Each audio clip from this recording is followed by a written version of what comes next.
নমস্কার। রক্ত বমি নিয়ে অনেকেই আসে, হসপিটালে আসে, আমার কাছে আসে। রক্ত বমি কিন্তু একটা সিরিয়াস ব্যাপার। রক্ত বমি যদি দেখেন, বমিতে রক্ত আসছে কিংবা রক্ত বমি পরিষ্কার একদম কাঁচা রক্ত বমি হচ্ছে, ইমিডিয়েটলি ডাক্তারের সাথে যোগাযোগ করবেন, হসপিটালের সাথে যোগাযোগ করবেন, হসপিটালে পৌঁছবেন। কারণ রক্ত বমি কিন্তু সিরিয়াস ব্যাপার। অনেক কারণে রক্ত বমি হয়।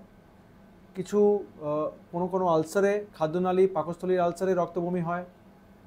লিভার সিরোসিস, লিভার ড্যামেজ থাকলে খাদ্যনালীর মধ্যে শিরাগুলো ফেটে গেলে ওখান থেকে রক্ত বমি হয়। খাদ্যনালীর মধ্যে ইনজুরি টিয়ার হলে ওখানে কোনো আলসারেশন হয়ে ব্লিডিং হতে পারে, সেটাও রক্ত বমি হয়।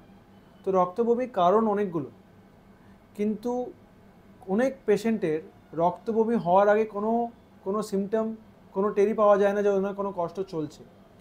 তো এটা কিন্তু প্রথম প্রাথমিক আপনি বোধহয় দেখতে পারেন যে রক্ত বমি হলো, আরে ভেতরে কিছু আছে, তখন ধরা পড়লো যে লিভারের সমস্যা আছে কিংবা পেটে আলসার আছে। তো রক্ত বমি কিন্তু সিরিয়াস একটা সিমটম, যেটার জন্যে ইমিডিয়েটলি আপনাকে যোগাযোগ করে, আর সেটা পেশেন্টকে স্টেবিলাইজ করার পর আমরা এন্ডোস্কোপিও করি। এন্ডোস্কোপি করে দেখা খুব প্রয়োজন ওটা, যে কিসের জন্য ব্লিডিং হচ্ছে, যাতে এইটা পরবর্তীকালে না হয়। আর এখন এন্ডোস্কোপি টেকনোলজি এই জায়গায় পৌঁছে গেছে যে অনেক কেসেই, ম্যাক্সিমাম কেসেই ব্লিডিং বন্ধও করা যায়, চিকিৎসা করা যায়। আর অনেক এখন টেকনোলজি বেরিয়ে গেছে যেখানে রেডিওলজি করে ওই জায়গাগুলো, শিরাগুলো ব্লক করে দিলে ব্লিডিংগুলো বন্ধ করে দেওয়া যায়। তো রক্ত বমি সিরিয়াস একটা symptom, you must get it checked.